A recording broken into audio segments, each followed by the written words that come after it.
ओम नमो भगवते वासुदेवाय। जय श्री राधे कृष्ण दोस्तों, मेरे चैनल डिवाइन दृष्टिकोण पर आप सभी का स्वागत है। जैसे कि पिछली वीडियो में श्रीमद् भागवत महापुराण के प्रथम स्कंद के 12 अध्यायों का सार समझ चुके हैं।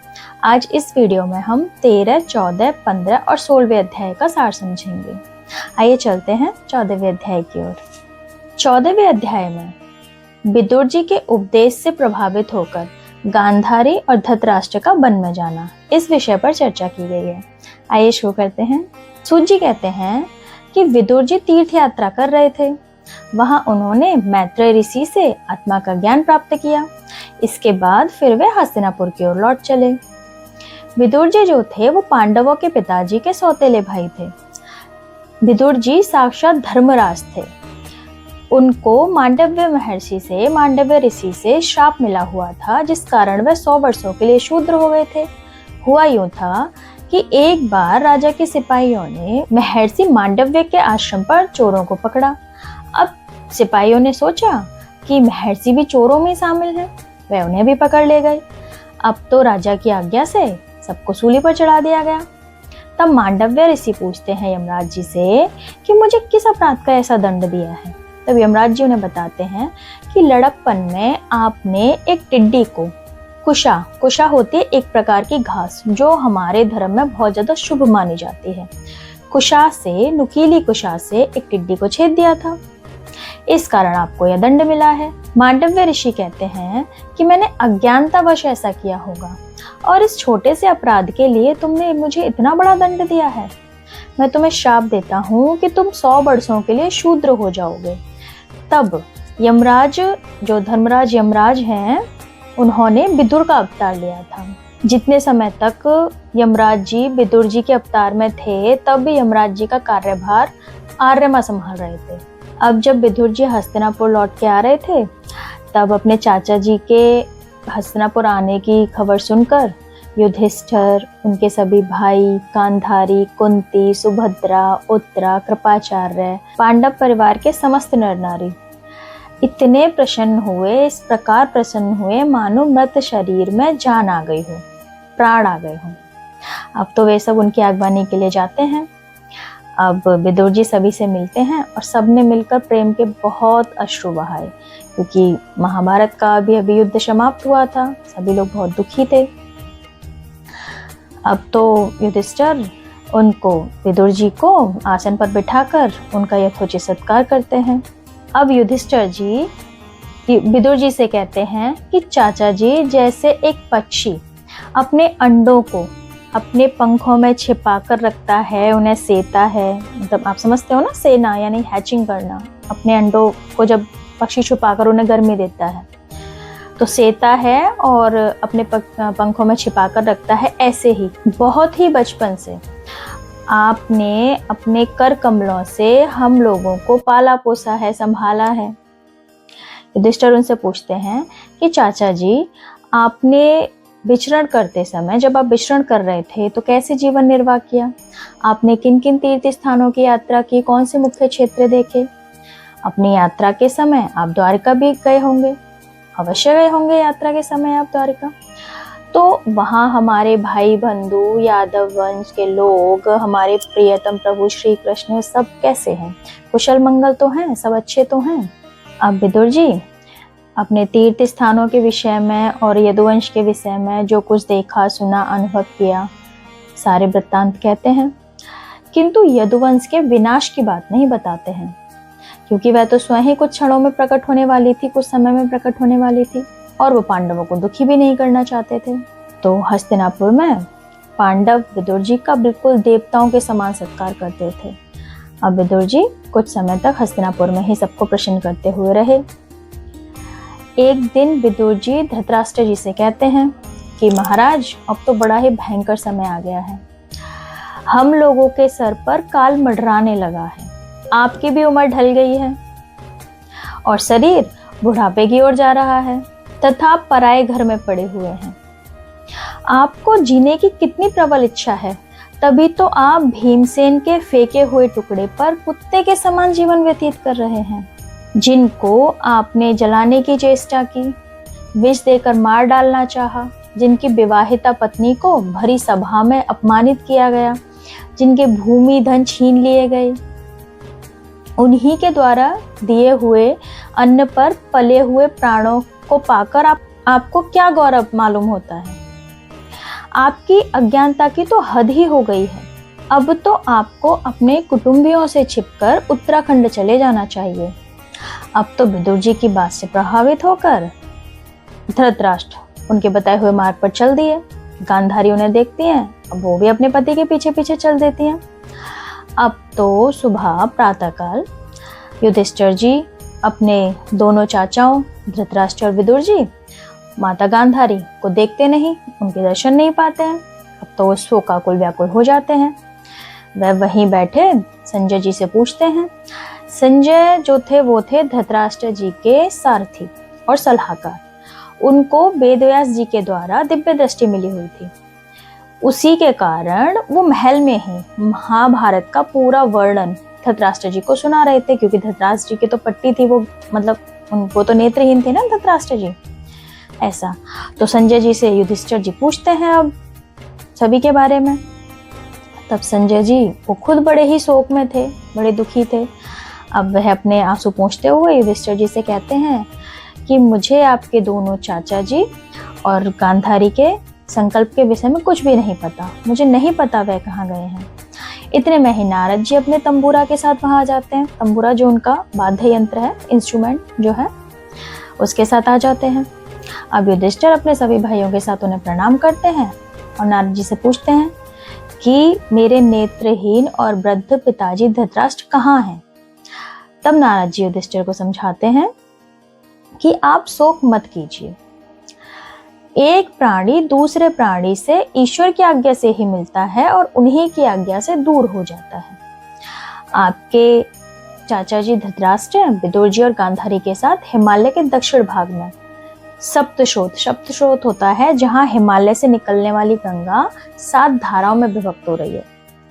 सप्तस्रोत के पास ऋषियों के आश्रम में है। उन्होंने जल अन्न का त्याग कर दिया है, सारे भोग विलासों को छोड़ दिया है तथा खुद को पूरी तरीके से प्रभु में लगा दिया है।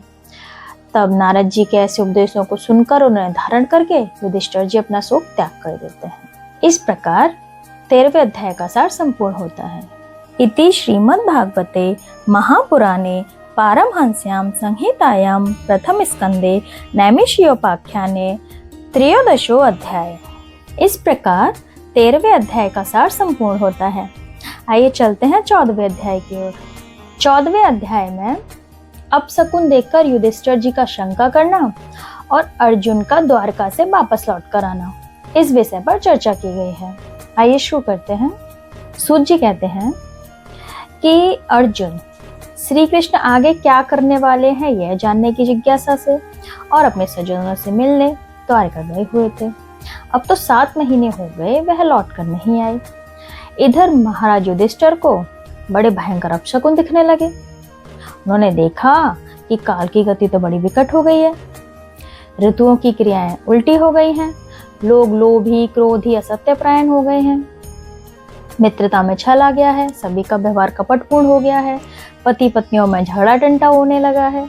युधिष्ठिर भीमसेन से कहते हैं कि मुझे अर्जुन के ना आने का कारण ही समझ नहीं आ रहा। कहीं महर्षि नारद के द्वारा बतलाया हुआ समय तो नहीं आ पहुंचा है, जब श्री कृष्ण अपनी लीला विग्रह का संवरण कर देंगे, अर्थात अपनी लीलाएं रोक देंगे, उन्हें बंद कर देंगे। युधिष्ठिर कहते हैं कि भीमसेन, तुम तो मनुष्यों में व्याघ्र के समान बलवान हो। देखो तो सही, आकाश से उल्कापात, पृथ्वी में भूकंप, शरीरों में रोग आदि कितने अपशकुन हो रहे हैं। मेरी बाईं आंख, जांघ, भुजा बार बार फड़क रहे हैं। अवश्य ही जल्द कुछ अनिष्ट होने वाला है। युधिष्ठिर इस प्रकार चिंतित हो ही रहे थे कि अर्जुन आ पहुंचते हैं, द्वारका से वापस आते हैं। अब तो युधिष्ठिर अर्जुन को देखते हैं कि अर्जुन इतने बेचैन और आतुर हैं जैसे पहले कभी नहीं थे। मुंह लटका हुआ है, शरीर में कांति ही नहीं है, कमल सरीखे नैन अर्थात कमल के समान नैन, नैनों से अश्रु बह रहे हैं। अब तो युधिष्ठिर बड़े ही चिंतित हो जाते हैं और अर्जुन से पूछते हैं कि मेरे भाई, तुम द्वारिका गए हुए थे, द्वारिका में हमारे भाई बंधु, हमारे भाई बलराम, वृषणिवंशी, यादव लोग, मामी देवकी, सूरसेन जी, अंधक, मधु, भोज, हमारा समस्त यदुवंशी परिवार, हमारे सभी परिवारगण, सभी कुशल मंगल तो हैं, सभी सुरक्षित ठीक तो हैं। मेरे भाई अर्जुन, तुम तो ठीक हो, तुम कुशल से तो हो, मुझे तुम श्रीहीन से दिखाई दे रहे हो। क्या तुम्हारे साथ कुछ अमंगल हुआ है? क्या किसी ने तुम्हारा अपमान किया है या तुमसे कोई पाप हो गया है? हो ना हो तुम अपने प्रियतम प्रभु श्री कृष्ण से दूर आए हो, सिर्फ इस वजह से खुद को शून्य मान रहे हो, है ना? इसके अलावा कोई और दूसरा कारण तो मुझे समझ में नहीं आता जो तुम्हें इतनी मानसिक पीड़ा दे सके।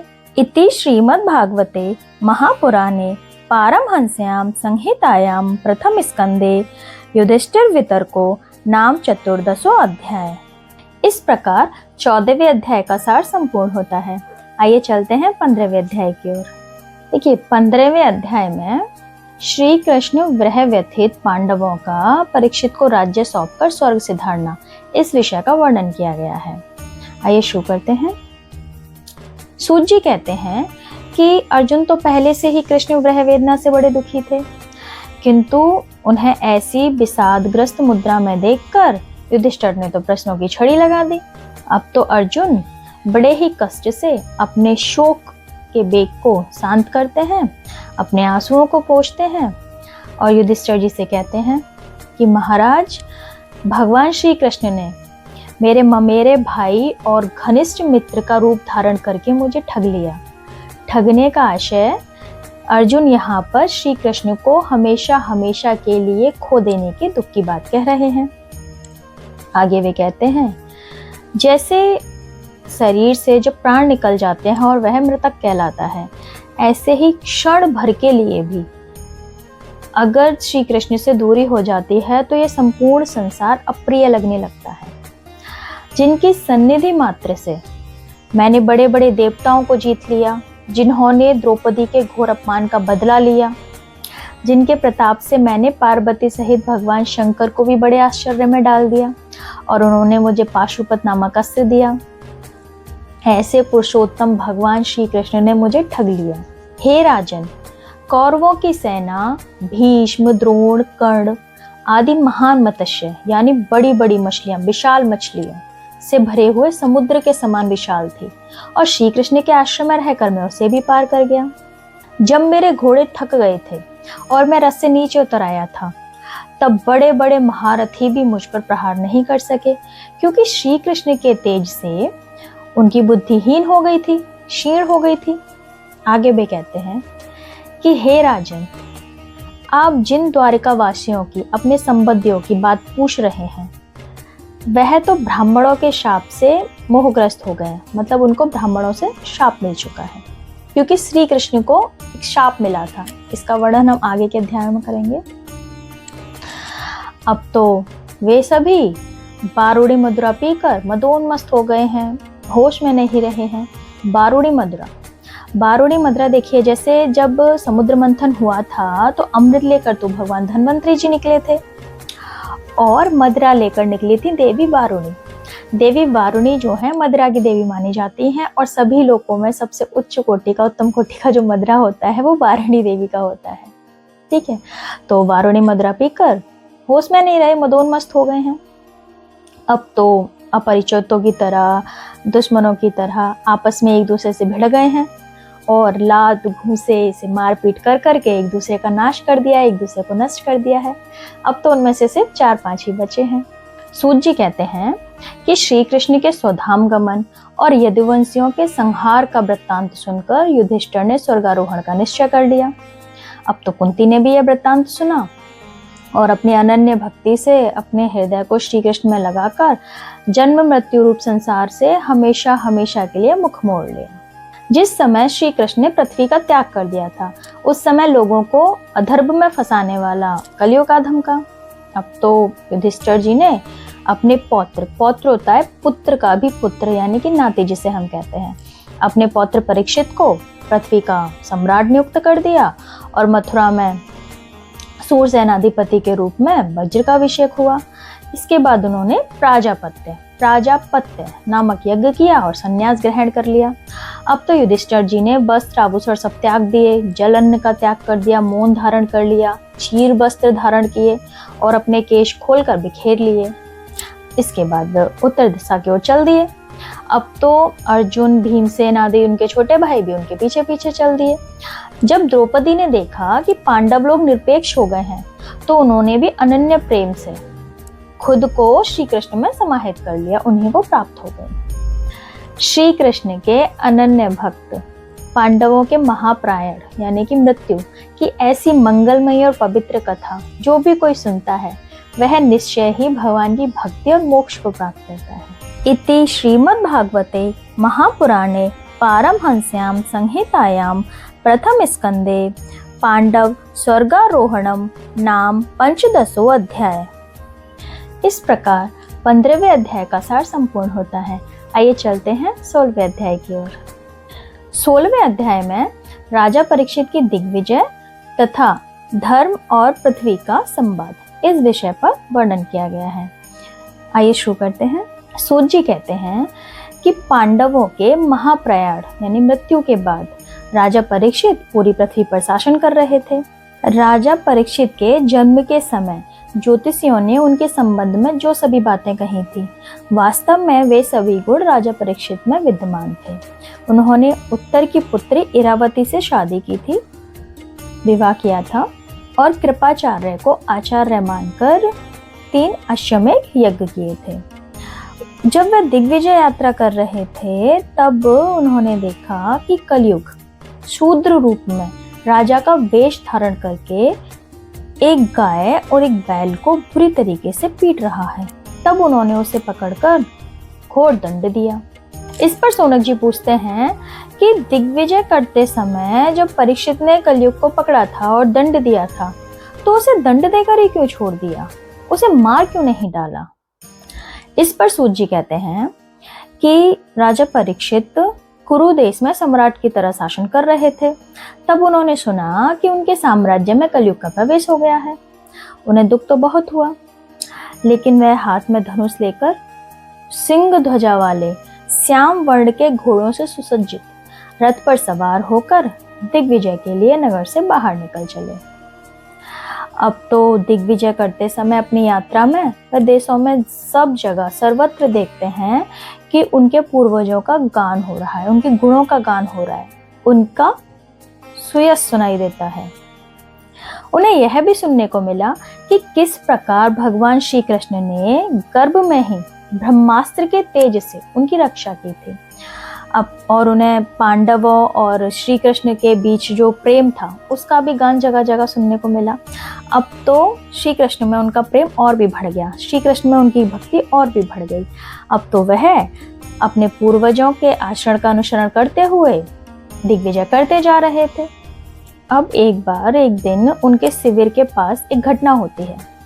वह देखते हैं कि बैल के रूप में धर्म एक पैर पर घूम रहा है तथा गाय के रूप में पृथ्वी उसके पास आती है। और जो पृथ्वी है वह इस प्रकार रो रही थी, उसकी आंखों से इस प्रकार आंसू चल रहे थे जैसे एक माँ विलाप करती हो जब वह अपने बेटे को खो देती है। अब तो धर्म पृथ्वी से पूछता है कि तुम मुझे श्रीहीन क्यों दिखाई पड़ रही हो, तुम्हें क्या चिंता है?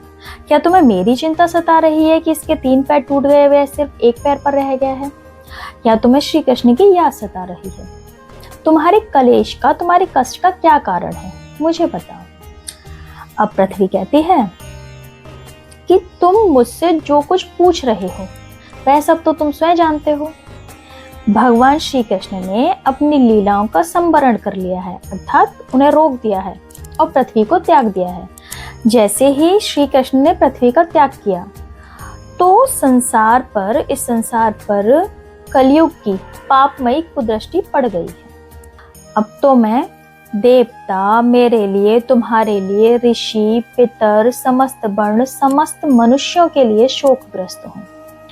धर्म और पृथ्वी इस प्रकार संवाद कर ही रहे थे, उनकी इस प्रकार बातें चली रही थी कि राजा परीक्षित सरस्वती के तट पर आ पहुंचते हैं। इति श्रीमद्भागवते महापुराणे पारमहंस्यां संहितायां प्रथम स्कंदे पृथ्वी धर्म संवादो नाम षोडशो अध्याय। इस प्रकार 16वें अध्याय का सार संपूर्ण होता है। उम्मीद है आप सभी को आज का वीडियो पसंद आया होगा। यदि आप सभी को हमारा यह वीडियो पसंद आया है तो हमारे वीडियो को लाइक करें तथा शेयर करें। यदि इस वीडियो से रिलेटेड आपका कोई प्रश्न है या आप हमें कोई सजेशन देना चाहते हैं तो हमें कमेंट करें। आगे के अध्यायों का सार समझने के लिए हमारे चैनल डिवाइन दृष्टिकोण पर जुड़े रहें और हमारे चैनल को सब्सक्राइब करें। धन्यवाद। जय श्री राधे कृष्णा।